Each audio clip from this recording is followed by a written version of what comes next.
প্রতিদিন সকালবেলা পাখির বাসা থেকে দেখবেন পাখিগুলো খালি পেটে বের হয়ে যায়। আপনাদের এই এলাকায় পাখির বাসা আছে? কি পাখির বাসা আছে?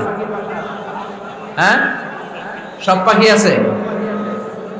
তো সকালবেলা দেখবেন পাখির বাসা থেকে পাখিগুলো খালি পেটে বের হয়ে যায়। বিকেল বেলায় পাখিগুলোর ওদর পূর্তি করে পেট ভর্তি করে আবার পাখির নিড়ে ফিরিয়ে দেয় কে? কারণ পাখিগুলো তাওয়াক্কুল করেছে কার উপর? পাখিগুলো তাওয়াক্কুল করে যদি পাখির নিড়েই বসে থাকতো, ওদের পেটে খাবার আসতো? কথা বলেন। বিশ্বনবী এটাই বললেন, তাকদু খিমাসান ওয়া তারুহু বিতানান। তোমরা যদি পাখির মতো তাওয়াক্কুল করো, মানে আল্লাহর উপর তাওয়াক্কুল করে জমিনে বের হয়ে যাও, তোমাদেরও রিজিকের দায়িত্ব নিয়ে নিবে কে? সকালবেলা প্রতিটা পাখি না খেয়ে বের হয়ে যায়। একটা পাখির পেটের ভেতরে কোনো দানা পানি নাই, কিন্তু আল্লাহর উপর তাওয়াক্কুল করে পাখিগুলো যখন বের হয়ে যায়, বিকেল বেলা পেট ভর্তি করে ওদর ভর্তি করে আবার পাখির নিরে পাখিগুলোরে ফিরিয়ে দেয় কে? পাখিগুলো কি আমাদের মতো খাবার জমা করে রাখতে পারে? আমরা তো 7 দিনের বাজার একবারে করে ফ্রিজে রাখি। পাখিদের ফ্রিজ আছে না? আছে। আমাদের অতিরিক্ত টাকা হলে আমরা ব্যাংকে ব্যালেন্স করে রাখতে পারি, অ্যাকাউন্ট করে রাখতে পারি। পাখিরাও তো অ্যাকাউন্ট করে রাখে না? না, প্রতিদিন না খেয়ে বের হয়। কালকে ওই পাখিটা কি খাবে, কোন জায়গা থেকে তার রিজিকের ব্যবস্থা হবে, আল্লাহ ছাড়া কেউ জানে। এটার নাম তাওয়াক্কুল। এটার নাম কি? আমাদের সাধ্যের, আমাদের ক্যাপাসিটি, আমাদের ক্যাপাবিলিটির সবটুকু করে আমরা তাওয়াক্কুল করি একজনের উপর। চিল্লায় বলেন, তিনি কে?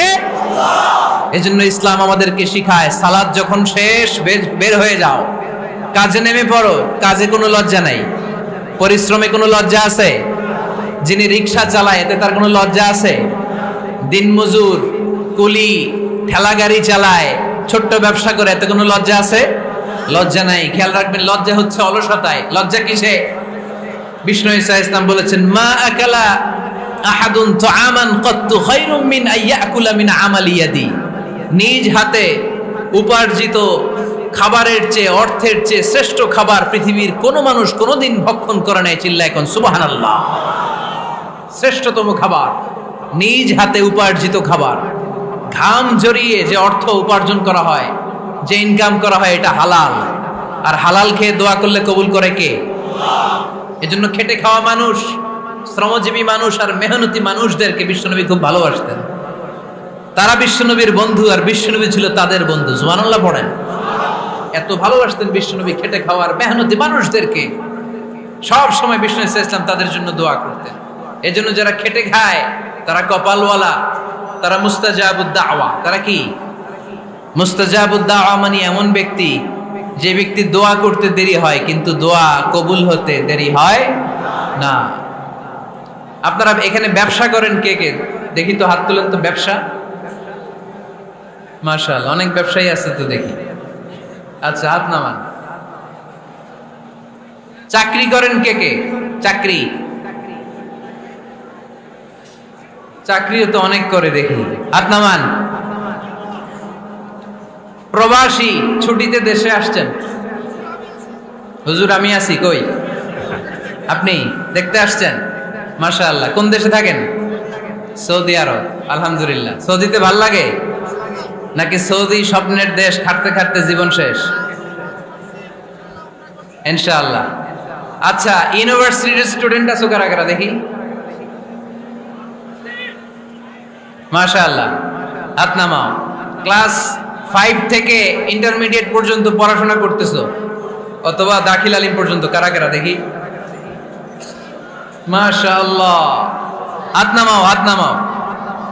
একবারও যারা হাত তোলেন না এবার তারা হাত তোলেন। আন্নেরা কি করেন? হ্যাঁ, বেকার।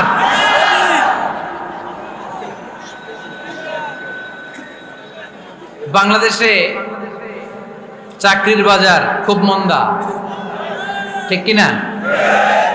বাংলাদেশ ইন্ডিয়াতে চাকরি পেতে অনেক কষ্ট। সামান্য একটা পদের জন্য যেখানে চেয়েছে ক্লাস 8 পাস, এখানে ডবল মাস্টার ডিগ্রি অ্যাপ্লাই করছে কয়েক লক্ষ। এজন্য আমাদেরকে উদ্যোক্তা হতে হবে। You have to be the entrepreneur. আমাদের উদ্যোক্তা দরকার বেশি বেশি, নতুন নতুন উদ্যোক্তা নিজেই এমন আইডিয়া নিয়ে আসবে যেই আইডিয়া বিক্রি করে দুর্দান্ত আইডিয়া দিয়ে তুমি পুরো দেশ কাঁপিয়ে দিতে পারো। পারা যাবে না লক্ষ্মীপুরের ছেলেরা? আইডিয়ার অনেক দাম। You have to generate new ideas. নতুন নতুন আইডিয়া এনে মানুষ গোটা বিশ্বকে তাক লাগিয়ে দিচ্ছে। এই যে গত কয়েক বছর আগে কারের একটা রাইড চালু হয়েছে, নাম হয়েছে উবার। কি নাম? ঢাকায় যারা চলাফেরা করেন তারা হয়তো চড়েছেন। উবারের নাম শুনছেন না? এই উবার কোম্পানি কি করে জানেন? নিজেদের ব্যবসা নাই, পুঁজি নাই, পাত্তি নাই, অফিস নাই, কিচ্ছু নাই, কোটি কোটি টাকা হাতায় নিচ্ছে। Just idea, just they are generating new ideas. নতুন নতুন আইডিয়া দিয়ে গোটা বিশ্ব কাঁপিয়ে নিয়েছে একটা মোবাইল অ্যাপসের মাধ্যমে। কিসের মাধ্যমে? Mobile apps. একটা কোম্পানি খুলেছে, গোটা বিশ্বের সব প্রাইভেট কারওয়ালারা ওইখানে রেজিস্ট্রেশন করে আপনি মোবাইলে কোথায় যাবেন, কোত্থেকে যাবেন লিখবেন, গাড়ি আপনার বাড়ির সামনে এসে হাজির। তার একটা পার্সেন্টেজ ওই উবার কোম্পানি পায়। ইউনাইটেড স্টেটস অফ আমেরিকার একটা স্টেট আছে সান ফ্রান্সিসকো, ওইখান থেকে শুরু করছে। 775টা সিটিতে ওদের অপারেশন আছে। বাংলাদেশে ঢাকাতেও আছে, আমি মালয়েশিয়াতে থাকি, ওখানেও আছে, ওখানেও আমরা চড়ি। প্রায় 63টা দেশে ওদের কাজ বাজ আছে। গত বছরে 2018 সালে ওদের প্রফিট ছিল, রেভিনিউ ছিল 11.27 billion US dollar, 11.27 US billion dollar. Just they are selling their ideas. নতুন নতুন আইডিয়া দিয়ে গোটা বিশ্ব কাঁপাচ্ছে। এই উবার যখন চালু হলো, আমি তখন মালয়েশিয়ায়, শুনলাম বাংলাদেশে নতুন আর একটা বাইর হইছে, পাঠাও। কি নাম? এটা বোধহয় সারা বাংলাদেশ ব্যাপী হয় নাই, 3টা জায়গায়, সিলেটে, চট্টগ্রামে আর ঢাকায়। এরা আরো চালাক। বাংলাদেশের ছেলেপেলেদের মাথায় চিকন চিকন অনেক বুদ্ধি। এরা ভাবলো এই উবার দিয়ে আর আমরা কত আগাবো, আমাদের গাড়ি আরো ছোট করতে হবে। এরা মোটরসাইকেল রাইড দেওয়া শুরু করছে। জ্যামের শহর ঢাকা, চিপা চাপা দিয়া এরা আপনারা নিয়ে জায়গা মতো পৌঁছায় দেবে। তো এই যে উবারের পরে আমাদের ছেলেরা বানাইলো পাঠাও। এরপরে কত কিছু বানাচ্ছে ছেলেপেলেরা, আমি তো এগুলো দেখে অবাক। রকমারি.com নাম শুনছো? বিক্রয়.com নাম শুনছো?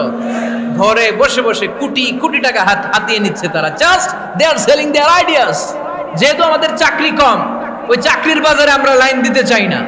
আমাদের মেধাকে খাটিয়ে খাটিয়ে আমরা নতুন তরুণ উদ্যোক্তা বানাতে চাই। চিল্লায় বলো ঠিক কিনা? উদ্যোক্তা যত বাড়বে ততই দেশের কল্যাণ হবে। মানুষ তাদের আইডিয়াকে কাজে লাগিয়ে গোটা বিশ্বকে তাক লাগিয়ে দিচ্ছে। আমরা আমাদের সমতল ভূমিতে চাষ করতে চাই না।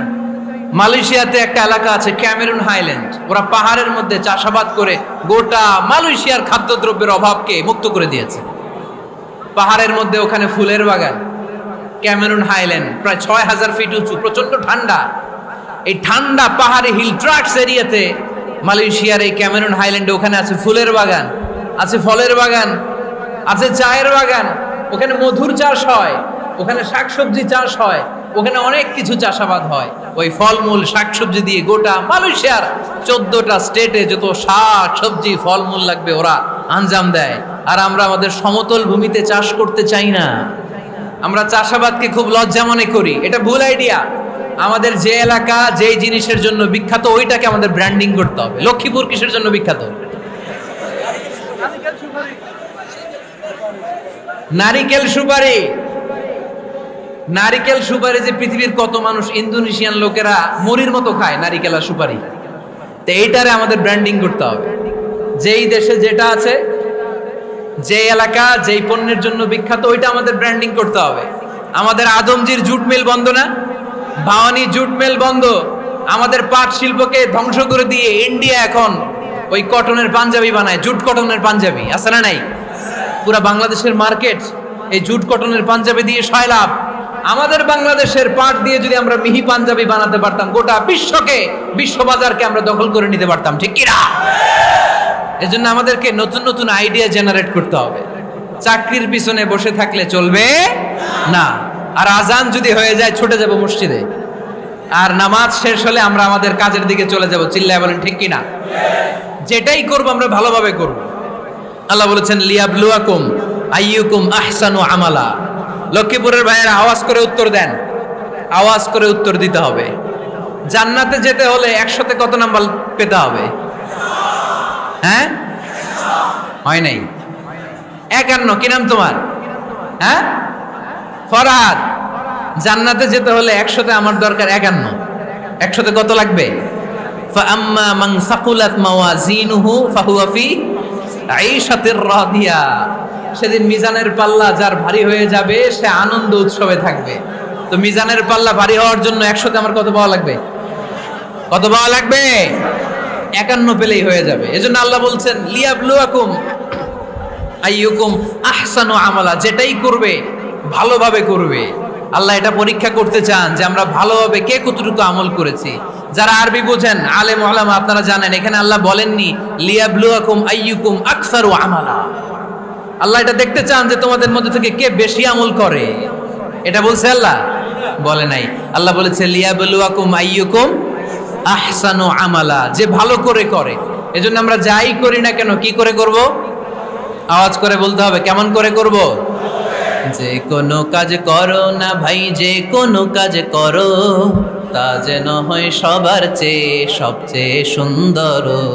পড়েন, যে কোনো কাজ করো না ভাই, যে কোনো কাজ করো তা যেন হয় সবার চেয়ে সবচেয়ে সুন্দর। পড়েন, যে কোনো কাজ করো না ভাই, যে কোনো কাজ করো তা যেন হয় সবার চেয়ে সবচেয়ে সুন্দর। হোক না সেটা পড়া লেখা, রঙের ভাষায় ছবি আঁকা। পড়েন, হোক না সেটা পড়া লেখা, রঙের ভাষায় ছবি আঁকা। হোক না সেটা সামান্য কাজ কিংবা মহত্তর, তা যেন হয় সবার চেয়ে সবচেয়ে সুন্দর। যে কোনো কাজ করো না ভাই, যে কোনো কাজ করো তা যেন হয় সবার চেয়ে সবচেয়ে সুন্দর। চিৎকার করে বলেন ঠিক কিনা? আমরা যেটাই করি না কেন এটা ভালো করে করার দরকার আছে না নাই? এজন্য কাজে আর শ্রমে কোনো লজ্জা নাই। লজ্জা হচ্ছে অলসতায়। লজ্জা কিসে? অলসতায়। বিষ্ণু ঈসা ইসলামের কাছে এক সাহাবী এসে বলল, ইয়া রাসূলুল্লাহ আ'তিনি শাইআন, আপনি আমাকে কিছু দান করেন, আমার কিছুই নাই। বিষ্ণু বললেন, তোমার কিছু নাই? সাহাবী বললেন, ইয়া রাসূলুল্লাহ ঘরে আমার শুধু 2টি জিনিস আছে। কয়টা? চিল্লায় বলেন কয়টা? এক হচ্ছে একটা জামা, 2 হচ্ছে পানি খাওয়ার একটা জগ। বিষ্ণু বললেন, এই 2টাই নিয়ে আস। বিশ্বনবীর কথা শুনে ওই সাহাবী ঘর থেকে জামা নিয়ে আসলেন, পানি খাওয়ার জগ নিয়ে আসলেন। বিশ্বনবী সাল্লাল্লাহু আলাইহি ওয়াসাল্লাম ওনার মোবারক হাত দিয়ে এক হাতে জামা ধরে আরেক হাতে পানির জগটা ধরে সাহাবীদের দিকে উদ্দেশ্য করে বললেন, মাইয়াশতারি হাদাইন, এই 2টা জিনিস কেনার মতো কে কে আছে দেখি। কয়েকজন হাত তুললো। বিশ্বনবী বললেন, কত দিয়ে কিনবা? এক সাহাবী বলে, ইন্নী আশতারিহিমা বিদিরহাম। ও নবী, যদিও এগুলো আমার দরকার নাই, কিন্তু আপনি যেহেতু নিলামে ডাক তুলেছেন, ইয়া রাসূলুল্লাহ ইয়া হাবিবাল্লাহ, আপনার সম্মানে আমি 1 দিরহাম দিয়ে 2টা জিনিস কিনে নেব। 1 দিরহাম, একটা জামা, একটা পানি খাওয়ার জগ, দাম কত? 1 দিরহাম। বিশ্বনবী বললেন, না না, 1 দিরহাম তো অনেক কম হয়ে যায়। মাইয়াজিদু আলা যালিক, এর চেয়ে বেশি দামে কে কিনবা? আরেক সাহাবী হাত তুলে বলতে লাগলো, ইয়া রাসূলুল্লাহ ইয়া হাবিবাল্লাহ ওয়া ইন্নী আশতারিহিমা বিদিরহামাইন, আমি এই জামাটার পানি খাওয়ার জগটা 1 দিরহাম নয় 2 দিরহামের বিনিময়ে কিনতে চাই। বিষ্ণু ঈসা ইসলাম ওই সাহাবাকে দিয়ে দিলেন। দিয়ে 2 দিরহাম নিয়ে যে লোকটা ভিক্ষা করতে এসেছিল তার হাতে 2 দিরহাম দিয়ে বললেন, যাও 1 দিরহাম দিয়ে ঘরে খাবার কিনে দিয়ে আসো, 1 দিরহাম দিয়ে একটা কুঠার কিনে নিয়ে আসো। শুনতেছেন? কি কিনে নিয়ে আসো? কুঠার দিয়ে কি করে? গাছ কাটে। ওই সাহাবী কুঠার কিনে নিয়ে আসার পরে বিশ্বনবী নিজ হাতে কুঠারের মধ্যে একটা কাঠের হাতল লাগাই দিলেন। আল্লাহু আকবার। হাতল ছাড়া কুঠার ইউজ করা যাবে? বিশ্বনবী নিজ হাতে ওই কুঠারের ভেতরে একটা হাতল লাগাই দিলেন আর বললেন, লা উরিদু আন আরাকা 15 আইয়াম, এই কুঠার নিয়ে জঙ্গলে যাও, গায়ে অনেক শক্তি আছে, কাঠ কাটো, এই কাঠ কেটে বাজারে বিক্রি করো, সামনের 15 দিন যেন আমি আমার চোখের সামনে তোমার না দেখি। বিশ্বনবীর পরামর্শ অনুযায়ী কুঠার নিয়ে ওই সাহাবী জঙ্গলে চলে গেলেন। কাঠ কেটে বাজারে বিক্রি করতে করতে 15 দিন পরে 10 দিরহাম নিয়ে বিশ্বনবীর দরবারে হাজির হয়ে গেলেন। 10 দিরহাম নিয়ে বিশ্বনবীর কাছে হাজির হয়ে গেলেন। সাহাবী এসে বলল, ইয়া রাসূলুল্লাহ, এখন আর আমার ভিক্ষা করা লাগে না, আমার গায়ে অনেক শক্তি আল্লাহ দিয়েছে, আই এম ভেরি এনার্জেটিক। আপনার দেয়া বরকতের কুঠার দিয়ে আমি কাঠ কেটে কেটে স্বাবলম্বী হতে শুরু করেছি। সুবহানাল্লাহ পড়েন। আমি এখন 10 দিরহামের মালিক। বিশ্বনবী বললেন, লা আইয়াহতাতিবা আহাদুকুম হুজমাতান আলা যাহরিহি খায়রুম মিন আইয়াসআলা শাইআন ফায়ু'তিয়াহু আও ইয়ামনাহু। যাদের গায়ে শক্তি আছে তারা ভিক্ষা না করে কাঠ কেটে পিঠে সেই বোঝা নিয়ে বাজারে বিক্রি করা অনেক ভালো। কারণ কারো কাছে যদি তুমি হাত পাতো, সে দিতেও পারে, নাও দিতে পারে। আর কষ্ট করলে কষ্ট কোনোদিন বৃথা যায় না। চিল্লায় বলেন ঠিক কিনা? বিষ্ণু ইসা ইসলামের অনুপ্রেরণায় এই সাহাবা অল্প কিছুদিনের ব্যবধানে স্বাবলম্বী হয়ে গেলেন। What is the moral of the story? বিশ্বনবীর এই প্রফেটিক স্টোরি থেকে আমাদের কি শিক্ষা? লেসন নাম্বার 1, বিশ্বনবী চাইলেই ওই 2 দিরহাম দিয়ে বলতে পারতো, যাও খাবার দাবার কিনে ফ্যামিলিতে দিয়ে আসো। সে ওই 2 দিরহাম নিয়ে খাবার দাবার কিনে ফ্যামিলিকে খাইয়ে রাত্রে আবার ভিক্ষায় নামতো। কথা কন, রাত্রে কি করতো? ভিক্ষায় নামতো। বিষ্ণু ইসা ইসলাম তাকে কাজ করে খাওয়ার জন্য উৎসাহ দিলেন। পাশাপাশি বিষ্ণু ইসা ইসলাম পার্মানেন্ট সলিউশন দিলেন। এজন্য পার্মানেন্ট সলিউশনের ব্যবস্থা করতে হবে। অনেকে আমরা যাকাত দেই, জাকাতের শাড়ি দেই, জাকাতের লুঙ্গি দেই, আছে না নাই? লক্ষ্মীপুরে এরকম দেয় নাকি? কি দেয়? হ্যাঁ, গাড়ি গাড়ি দেয়, শাড়ি না। জাকাতের শাড়ি, জাকাতের লুঙ্গি বলতে কোনো কথা ইসলামে নাই। এগুলো খুব কম দামি শাড়ি, যাদেরকে এগুলো দেয়া হয় তাদেরকে অপমান করা হয়, ঠিক কি না? আল্লাহ বলেছেন, ওয়ালাকাদ কাররামনা বানি আদম, I have dignified the status of the sons of Adam. আমি আদমের সব সন্তানদেরকে সম্মানিত করেছি। সুবহানাল্লাহ পড়েন। আপনাদের চেয়ে সম্মানিত কেউ আছে? মানুষের চেয়ে সম্মানিত গোটা বিশ্বে আর কোনো মাখলুকাত আছে? নাই। এজন্য জাকাতের শাড়ি দেয়া যাবে না, জাকাতের লুঙ্গি দেয়া যাবে না। জাকাতের শাড়ি আপনারা দেখছেন, এটারে একবার ধোয়ার পরে দ্বিতীয়বার পরা যায় না। মশারি কি পাতলা, এর চেয়েও পাতলা। এই জন্য জাকাতের শাড়ি, জাকাতের লুঙ্গি বলতে ইসলামে কোনো পরিভাষা নাই। আপনাকে স্বাবলম্বী করে দেওয়ার চেষ্টা করতে হবে। যারা লক্ষ্মীপুর জেলায় বিজনেস ম্যাগনেট আছেন, তারা একসাথে হয়ে একটা স্ট্রং জাকাত ম্যানেজমেন্ট প্ল্যাটফর্ম করতে পারেন, যেখান থেকে আপনারা বিভিন্ন থানায়, বিভিন্ন গ্রামে বাছাই করে করে কিছু ভাইদেরকে জাকাত দিতে পারেন স্বাবলম্বী করার উদ্দেশ্যে। যেই ফ্যামিলিকে আছে, কি নাম এটার? পল্লী উন্নয়ন ক্লাব। মাশাআল্লাহ, জাকাত ফান্ড দিয়ে বিদেশে লোক পাঠায়। এর চেয়ে সুন্দর পদ্ধতিতে জাকাত বিতরণ আর হতে পারে? যেই লোকটাকে, যেই ছেলেটাকে বিদেশে পাঠানো হয়েছে, ওই ফ্যামিলিটা আর কোনোদিন জাকাতের শাড়ি নেওয়ার জন্য লাইনে দাঁড়াবে? যেই ছেলেটাকে ওনারা অস্ট্রেলিয়ান গাভী কিনে দিছে, দুধ বিক্রি করে যেই ফ্যামিলিটা স্বাবলম্বী হতে শুরু করেছে, তারা আর কোনোদিন জাকাতের লাইনে যেয়ে দাঁড়াবে না।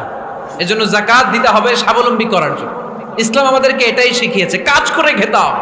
কাজে লজ্জা নেই, লজ্জা হচ্ছে অলসতায়। লজ্জা কিসে? আজকের আলোচনা থেকে এটা মুখস্থ করে নিতে হবে, কাজে লজ্জা নেই। লক্ষ্মীপুরের ইয়াংস্টারেরা শ্রমে লজ্জা নেই, পরিশ্রমে লজ্জা নেই, লজ্জা অলসতায়। লজ্জা কিসে? আরো জোরে। নবীরা কি এমনি এমনি বসে বসে খাইছে? কঠিন পরিস্থিতিতেও নবীরা পরিশ্রম করে উপার্জন করা লেগেছে, ঠিক কিনা? সাইয়েদনা মারিয়াম আলাইহিস সালাম, যার নামে আল্লাহ তাআলা কোরআনে একটা সূরা দিলেন, উনি পৃথিবীতে এমন একজন মহিয়সী নারী, যেই নারীর গর্ভে, যেই নারীর পেটের ভেতরে স্বামীর স্পর্শ ছাড়া সন্তান দিয়েছে কে? সাইয়েদনা ঈসা আলাইহিস সালাম পেটে আসলেন। মারিয়াম আলাইহিস সালাম লজ্জা পেলেন। হায় হায়, কেমন করে এলাকাবাসীদের কাছে আমি আমার মুখ দেখাবো? বিয়ে করি নাই, স্বামী নাই, বিয়ে হয় নাই, স্বামী নাই, কিন্তু পেটে সন্তান চলে এসেছে। হায় হায়, এলাকায় কেমনে মুখ দেখাবো? লজ্জায় পড়ে মারিয়াম আলাইহিস সালাম এলাকা থেকে চলে গেলেন। কি অবাক করে কাণ্ড! বাচ্চা ভূমিষ্ঠ হওয়ার জন্য, বড় হওয়ার জন্য 6 মাস 7 মাস লাগে নাই, পেটে বাচ্চা আসার সাথে সাথে বাচ্চাটারে বড় করে দিয়েছে কে? সাইয়েদাতুনা মারিয়াম আলাইহিস সালাম এবার বসে পড়লেন, বুঝতে আরম্ভ করলেন প্রেগন্যান্সির পেইন উঠেছে, হঠাৎ করে পেট থেকে বাচ্চা ভূমিষ্ঠ হয়ে যাওয়ার পরে উনি কাঁপতে আরম্ভ করলেন, ক্ষুধার চোটে, খাবার কিছু নাই, সামনে ঝর্ণা, উপরে একটা খেজুর গাছ। সাইয়েদনা ঈসা আলাইহিস সালামকে কোলে নিয়ে মারিয়াম আলাইহিস সালাম মনে মনে ভাবে, হায় রে, কেউ যদি একটু খেজুর পেড়ে দিত, এই ক্ষুধার মুহূর্তে আমি খেজুর খেয়ে পেটের ক্ষুধা নিবারণ করতাম। রব্বুল আলামিন মারিয়ামকে উদ্দেশ্য করে আয়াত নাজিল করে দিলেন, ওয়া হুজ্জি ইলাইকি বিজিযইন নাখলাতি তুসাকিত আলাইকি রতবান জানিয়া। কোরআন সাক্ষী, হুজ্জি ইলাইকি বিজিযইন নাখলা, এর মানে হচ্ছে মারিয়াম কেউ পেড়ে দিবে না, একটু কষ্ট করে হাতটা উঁচু করে খেজুরের ডালা ধরে ঝাঁকুনি মারো, টস টসে কাঁচা পাকা খেজুর নিচের দিকে পড়বে, তারপর তুমি তুলে খাবে। সুবহানাল্লাহ পড়েন। আল্লাহ চাইলে অটোমেটিক্যালি কারামাত হিসেবে খেজুরগুলো নিচে ফেলতে পারতেন না? কথা কন, খেজুরগুলো অটোমেটিক্যালি নিচের দিকে পড়ছে?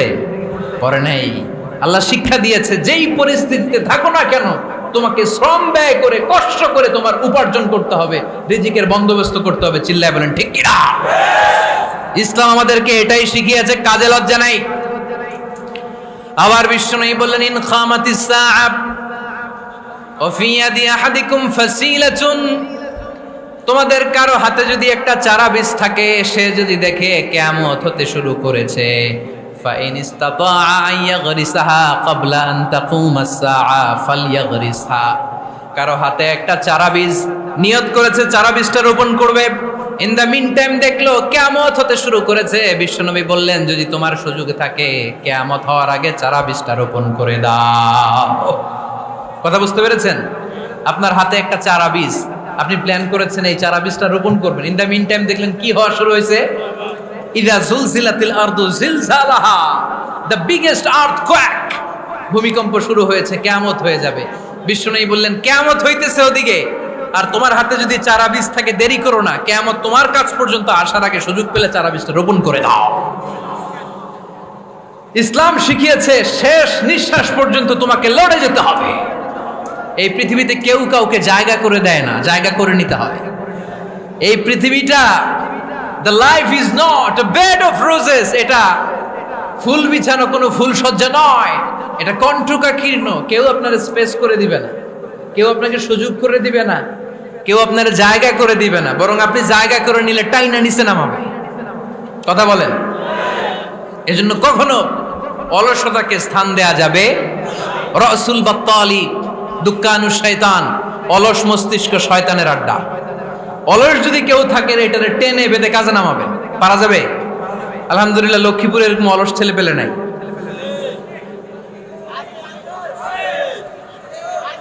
আছে? আমরা আজকে অলসতাকে নো বলে যাবো এই মাহফিল থেকে। অলসতাকে আমরা কি বলবো? আওয়াজ করে বলতে হবে, অলসতাকে কি বলবো আমরা? আবু বকর অনেক বড় ব্যবসায়ী ছিলেন, ওনার নিজ টাকা দিয়ে হাবাসা থেকে আসা সাইয়েদনা বেলালকে তিনি 20,000 স্বর্ণ মুদ্রা দিয়ে উমাইয়া ইবনে খালাফের কবল থেকে তিনি মুক্ত করেছেন। সাইয়েদনা উসমান যুন্নুরাইন বড় ব্যবসায়ী ছিলেন, নিজের টাকা দিয়ে মদিনার মুসলমানেরা পানি খেতে পারে না, বিইরে রুমা নামে একটা কুয়া ছিল, এই কুয়ার মালিক ছিল ইহুদি। মুসলমানেরা পানি খেতে গেলে এসে বকা দিত, পানি খেতে দিত না। বিশ্বনবী বললেন, আমার সাহাবীদের মধ্যে এমন কি কেউ নাই নিজের অর্থায়নে বীরে রুমা কিনে মুসলমানদেরকে দিয়ে দিবে? সাইয়েদনা উসমান যুন্নুরাইন বলল, ইয়া রাসূলুল্লাহ, আপনার খেদমতে আমি হাজির। মুহূর্তের মধ্যে সাইয়েদনা উসমান যুন্নুরাইন নিজের অর্থায়নে বীরে রুমাটা কিনে মুসলমানদের জন্য সদকা করে দিয়েছে। তো ব্যবসা না করলে, কর্মঠ না হলে, উপার্জন না হলে সদকা করা যাবে? চিল্লায় বলেন, করা যাবে? সুনানে তিরমিজির বর্ণনা, বিষ্ণু ঈসা ইসলাম মক্কা থেকে যত সাহাবারা হিজরত করে মদিনায় এসেছে, মদিনাতে কোনো না কোনো সাহাবার সাথে বিশ্বনবী ভ্রাতৃত্বের বন্ধনে আবদ্ধ করে দিয়েছে। সুবহানাল্লাহ পড়েন। এজন্য মক্কা থেকে যারা এসেছে এদেরকে বলে মুহাজির, এদেরকে কি বলে? আর মদিনায় যারা ছিল এদেরকে বলে আনসার, এদেরকে কি বলে? আওয়াজ করে উত্তরে দিবেন। মক্কা থেকে যারা এসেছে তাদের নাম মুহাজির, আর যারা মদিনার সাহাবী তাদের নাম আনসার। আজকে এই মাহফিলে লক্ষ্মীপুর এর বাইরে থেকে কারা কারা আসছেন দেখি?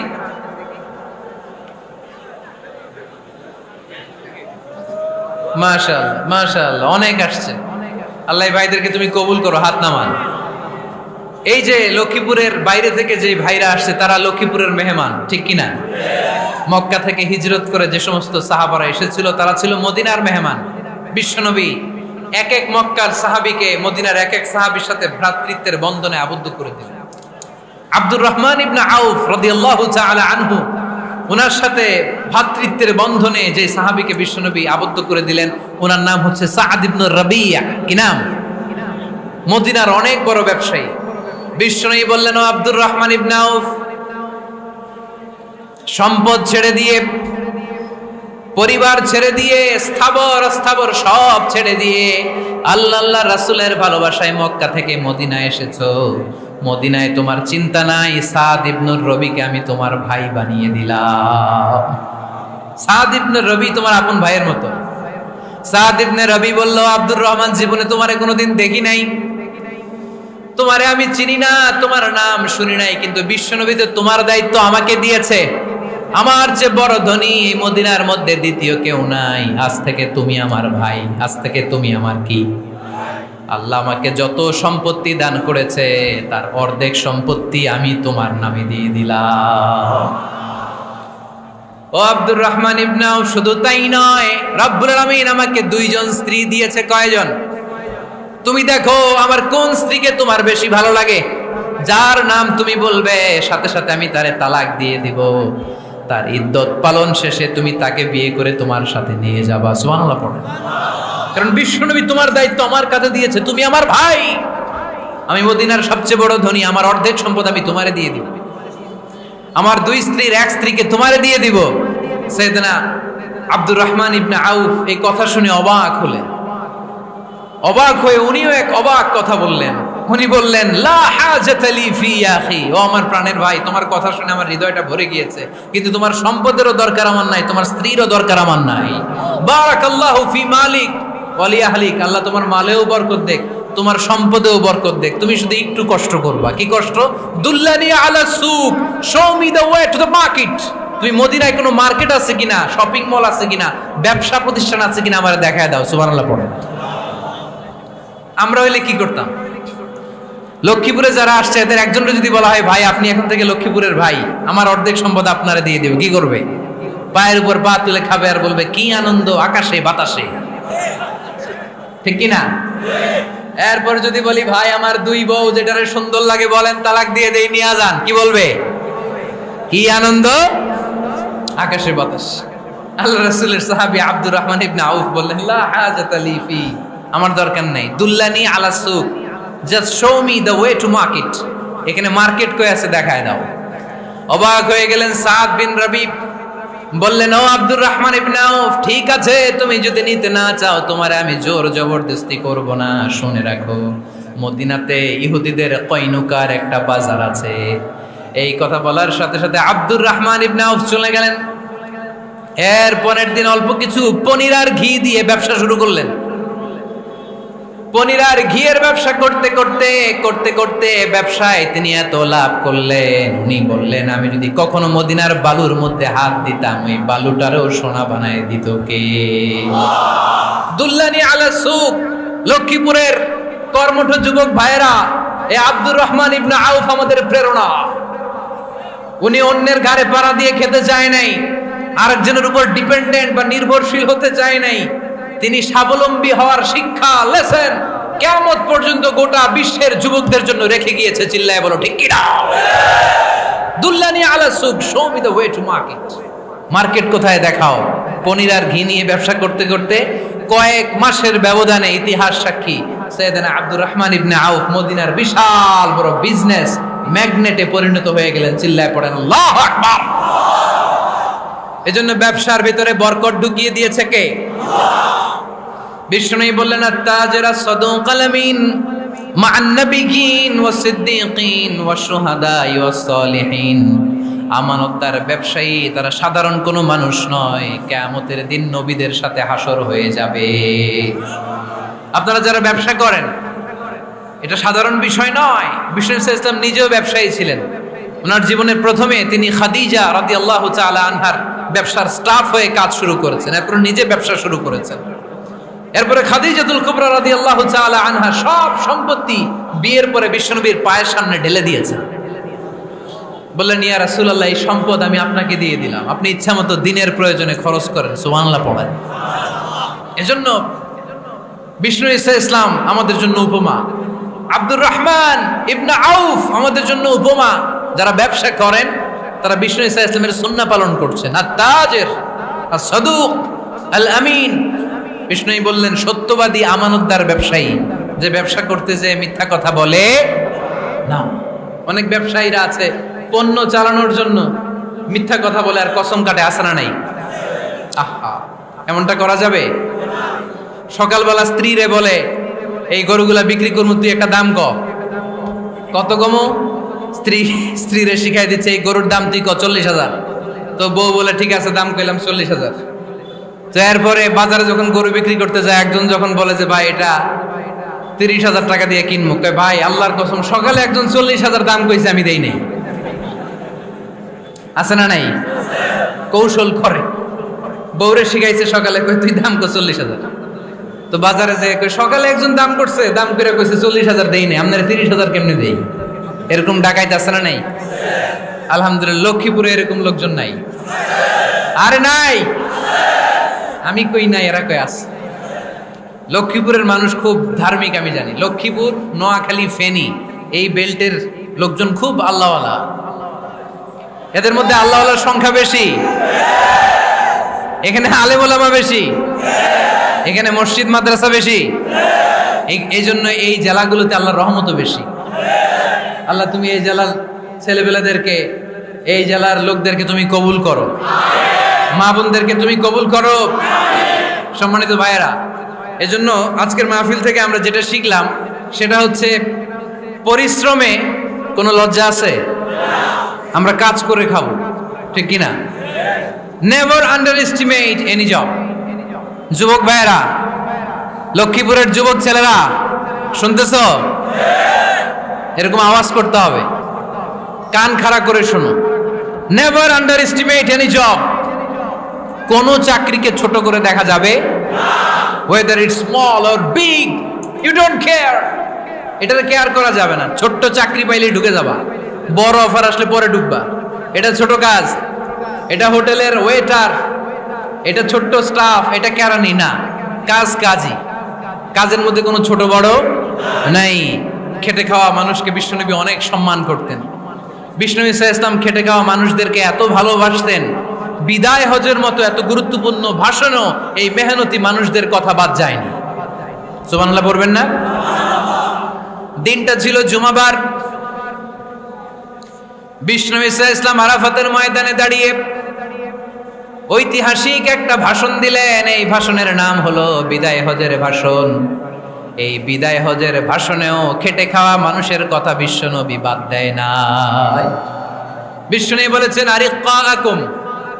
আরিক্কাকুম, খবরদার, অধীনস্থ কর্মচারীদের সাথে খারাপ আচরণ করো না। আতঈমুহুম মিম্মা তাকুলুন ওয়াকসুহুম মিম্মা তালবিসুন।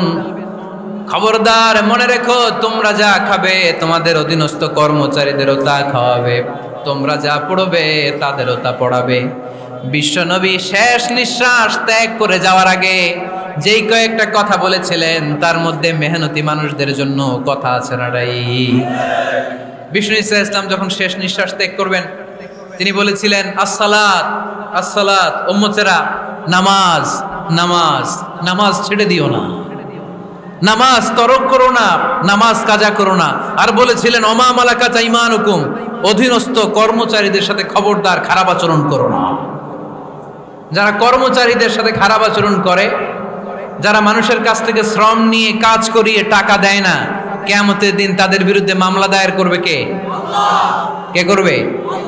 হাদিসে কুদসি সাক্ষী বিষ্ণু ঈসা ইসলাম বলেন, আল্লাহ তাআলা ফরমান, আনা খাসমুহুম সালাসাতুন আনা খাসমুহুম ইয়াউমাল কিয়ামা। তিন শ্রেণীর ব্যক্তির বিরুদ্ধে আল্লাহ বলেন, আমি নিজেই কিয়ামতের দিন মামলা দায়ের করব। I will be against them in the day of judgment. Three categories of people, I will be against them in the day of judgment. তিন শ্রেণীর লোক কিয়ামতের দিন তারা ছাড় পাবে না। আল্লাহ বলেন, আমি নিজেই তাদের বিরুদ্ধে মামলা দায়ের করব। এর মধ্যে এক শ্রেণীর লোক হচ্ছে রজুলুন ইস্তাআজারা আজীরান ফাস্তাউফা মিনহু ওয়া লাম ইউতি আজরা, একজন শ্রমিক ভাড়া করে তার কাছ থেকে কাজ নিয়েছে কিন্তু তার পারিশ্রমিক আদায় করে নাই। এরকম আছে না নাই? দাপট দেখায় ইউনিভার্সিটির ক্যান্টিনগুলোতে, ইউনিভার্সিটির ক্যান্টিনে যে খায় মাগার বিল দেয় না, এরকম টাকায় আছে না নাই? চায়ের দোকানে চা খায় পরে দিমু, বিল দেয় না, আছে না নাই? দোকানে যে পণ্য কিনে বিল দেয় না, পরে দিমু, আছে না নাই? কিয়ামতের দিন আল্লাহ তোর এই মাস্তানি ছুটাবে, চিল্লা এখন ঠিক কিনা? আনা খাসমুহুম, আমি নিজেই তাদের বিরুদ্ধে মামলা দায়ের করব। কথাটা কার? আল্লাহ। এজন্য বিশ্বনবী বললেন, খবরদার, মেহনতি মানুষ, খেটে খাওয়া মানুষ, এদের দোয়া কবুল হয়ে যায়। আতুল আজীরা আজরাহু ক্বাবলা আন ইয়াজিফা আরাকুহু, খবরদার, বিশ্বনবী বললেন, শ্রমিকের ঘাম শুকিয়ে যাওয়ার আগে তাদের পারিশ্রমিক মিটিয়ে দাও। বিশ্বনবীর বিখ্যাত হাদিস, আতুল আজীরা আজরাহু ক্বাবলা আন ইয়াজিফা আরাকুহু, শ্রমিকের ঘাম মাটিতে লাগার আগে, শুকিয়ে যাওয়ার আগে তাদের পারিশ্রমিক মিটিয়ে দাও।